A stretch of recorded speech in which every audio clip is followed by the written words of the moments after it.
अस्सलाम वालेकुम स्टूडेंट्स। हम फार्मेसी टेक्नीशियन पार्ट 1 का लेक्चर स्टार्ट करने लगे हैं। हमारा सब्जेक्ट है फार्माकोग्नोसी और हमने चैप्टर नंबर 6 स्टार्ट किया हुआ था और उसमें हमारा चैप्टर है एलर्जी का। तो आज हमारा जो टॉपिक है ना वो है बेटा डायग्नोसिस ऑफ एलर्जी। ठीक है, एलर्जी को हम किस तरह से डायग्नोज कर सकते हैं। तो इसमें हमारे पास मुख्तलिफ तरीके हैं। तो पहले नंबर पर इसमें हम देखते हैं पेशेंट की मेडिकल केस हिस्ट्री। ठीक है, तो डायग्नोसिस में हमारे पास पहली हेडिंग है बेटा medical case history. Medical case history में क्या होता है, वो कहते हैं medical case history is the backbone of medical diagnosis. कोई भी पेशेंट किसी भी डिजीज का जब डॉक्टर के पास जाता है तो सबसे पहले डॉक्टर उसकी मेडिकल हिस्ट्री के बारे में पूछता है। उससे उसको पता लगता है कि इस जो है ना पेशेंट को मतलब कौन सी बीमारी है और किस वजह से इसको ये डिजीज हुई है या उसकी बॉडी में ये डिजीज कितना हद तक स्प्रेड हो चुकी है, हम इसको कैसे प्रिवेंट कर सकते हैं, ये सारा इसके अंदर आ जाता है मेडिकल केस हिस्ट्री। तो मेडिकल केस हिस्ट्री हम कह सकते हैं कि बैकबोन है मेडिकल प्रोफेशन में, जिसमें हम हर पेशेंट की पहले उसकी हिस्ट्री को चेक करते हैं। अब एलर्जी में हम क्या करेंगे बेटा, एलर्जी के अंदर सबसे पहले पेशेंट हमारे पास आएगा ना, हम उसकी जनरल फिजिकल एग्जामिनेशन। ठीक है, इसमें हम क्या करेंगे, उसकी सबसे पहले पेशेंट का बेटा नेम पूछेंगे, उसकी एज, ठीक है कि कितना उसकी एज है, यानी कि ओल्डर एज में आता है या उसके बाद वो ओल्डर एज है, एल्डर एज है या वो यंग है। उसके बाद सेक्स यानी कि मेल है फीमेल है। इन्वायरमेंट वियर ही वर्क, वो माहौल के बारे में हम उससे पूछेंगे जिसमें वो काम करता है। एंड लिव, और वो रहता है, क्योंकि अब हमने पीछे जिस तरह बेटा डिस्कस किया था इन्वायरमेंटल एलर्जी, हमने कहा था जो स्मोकिंग वाली जगहों पे रहते हैं या वो जो डस्ट वाले एरिया में रहते हैं तो ऑटोमेटिक जब वो आएंगे उनको सांस का कोई मसला होगा, उनको कोई एलर्जी होगी, तो हमें उसी से ही पता चल जाएगा कि इनका एनवायरनमेंट ऐसा है, वहाँ पे डस्ट है, वहाँ पे स्मोक है, ये वहाँ पे रहते हैं तो इसकी वजह से इनको एलर्जी है। तो हम उससे क्या पूछेंगे बेटा, एनवायरनमेंट के बारे में पूछेंगे जहाँ पे वो रहता है और वो काम करता है। इसी तरह occupation and any allergy symptom, उसका पेशा क्या है। अब एक बंदा, हमने कहा था बेटा केमिकल से एलर्जी होती है लोगों को, पेंट से एलर्जी होती है।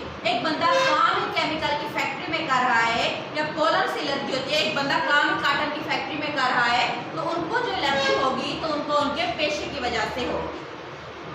उसके बाद सेकंड हमने उसकी मेडिकल केस हिस्ट्री ले ली बेटा, हमने उसकी फिजिकल एग्जामिनेशन में उससे हमने सारी उसकी डिटेल पूछ ली है।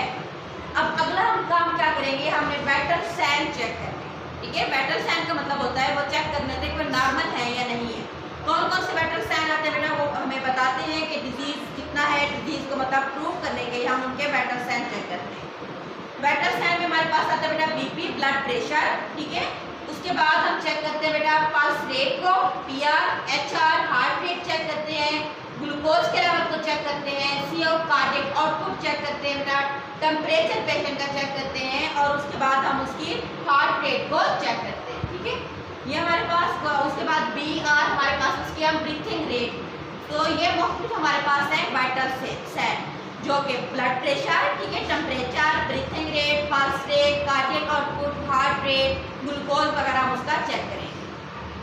अच्छा, ये तो हमारे पास कुछ आता है medical case history, general examination, vital sign. इसके बाद हमने जो है ना एलर्जी के बेटा टेस्टिंग करने हैं। ठीक है, जो पेशेंट हमारे पास आया है, टेस्ट हम इस क्यों करते हैं, ये कंफर्म करने के लिए कि पेशेंट जो बात आके हमें कह रहा है क्या उसकी बात ठीक है या नहीं है।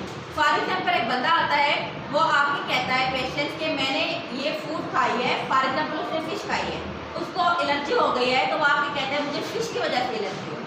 अब मैंने उस बात को प्रूफ करना है, साबित करना है कि बाकी इसको बेटा इस फिश की वजह से एलर्जी हुई भी है या नहीं हुई। तो इसके लिए हम कुछ टेस्ट करते हैं जिसको हम एलर्जी टेस्टिंग का नाम देते हैं। तो यही है कि स्पेसिफिक वन पर्सन को हम टेस्ट करते हैं बेटा to react the specific allergen such as tree, pollen, pet dander, food, medication और मोल्ड। ये मुख्तलिफ हमारे पास एंटीजन है जिसकी वजह से लोगों को एलर्जी होती है, हम एलर्जन कह सकते हैं। तो इनको चेक करने के लिए कि बाकी ये एलर्जी क्लास करें या नहीं, तो हम टेस्ट करते हैं। एक पॉजिटिव एलर्जी टेस्ट होगा बेटा जिसके अंदर person has specific allergy antibody to substance tested, यानी कि जो अब मैंने एलर्जन लिया है फॉर एग्जाम्पल पोलन का, जब मैंने पेशेंट के ऊपर अप्लाई करके चेक किया है, अगर तो वाकई ही बहुत ठीक आया है, यानी कि उस जगह के ऊपर जो मैं चीज़ देखना चाहती थी, स्वेलिंग, रेडनेस वगैरह एलर्जी, तो मुझे नज़र आ गई है, तो मैं उस टेस्ट को नाम दूंगी पॉजिटिव एलर्जी टेस्ट। लेकिन अगर मैंने टेस्ट को चेक करने के बावजूद उस एरिया के ऊपर मुझे कोई अलामत शो नहीं हुई है, तो इसका मतलब होगा कि टेस्ट नेगेटिव है, तो मैं उसको एलर्जी का नेगेटिव टेस्ट का नाम दूंगी। तो टेस्ट पॉजिटिव होंगे तो अगर वो बात सही साबित होती है, अगर वो सही साबित नहीं होगी तो टेस्ट हमारे पास नेगेटिव। अच्छा, टेस्ट हमारे पास दो तरह के बेटा एलर्जी, एक हमारे हैं स्किन के टेस्ट हैं, एक हमारे पास होते हैं बेटा ब्लड के टेस्ट। तो इसमें हम पहले देखते हैं स्किन के हमारे पास 3 तरह के टेस्ट होते हैं। एक हमारे पास है स्क्रैच टेस्ट, ठीक है, स्क्रैच नाम से जो बेटा स्क्रैच करना, यानी कि हम स्किन की थोड़ी सी लेयर को उतार के फिर वहाँ पे हम एलर्जन अप्लाई करते हैं, उसको हम कहते हैं, उसको हम स्किन प्रिक टेस्ट भी कहते हैं। उसके बाद है पैच टेस्ट, इसमें बेटा मार्केट के अंदर बने बनाए पैचेस मिलते हैं एलर्जी चेक करने के लिए, तो हम ये इसमें यूज़ करते हैं। उसके बाद है इंट्राडर्मल टेस्ट, ये हम इसमें इंजेक्शन लगाते हैं, स्किन के अंदर भी लगा सकते हैं, सबक्यूटेनियस इंजेक्शन भी लगा सकते हैं एलर्जन को चेक करने के लिए। उसके बाद हमारे पास है बेटा ब्लड टेस्ट। ब्लड टेस्ट 2 तरह के हैं, एक हमारे पास है एलाइजा, ठीक है, एलाइजा और रास्ट, ये 2 नाम है। रास्ट कहते हैं बेटा, रास्ट की फुल फॉर्म है रेडियो इलेक्ट्रोसॉर्बेंट टेस्टिंग, और एलाइजा का मतलब होता है एंजाइम लिंक्ड अमीनोसॉर्बेंट एसिड, ठीक है। तो ये हम 2 टेस्ट ब्लड का सैंपल लेके करेंगे। तो इसमें हम सबसे पहले बेटा डिस्कस करते हैं स्किन टेस्ट को, जिसमें पहला टेस्ट का नाम है स्क्रैच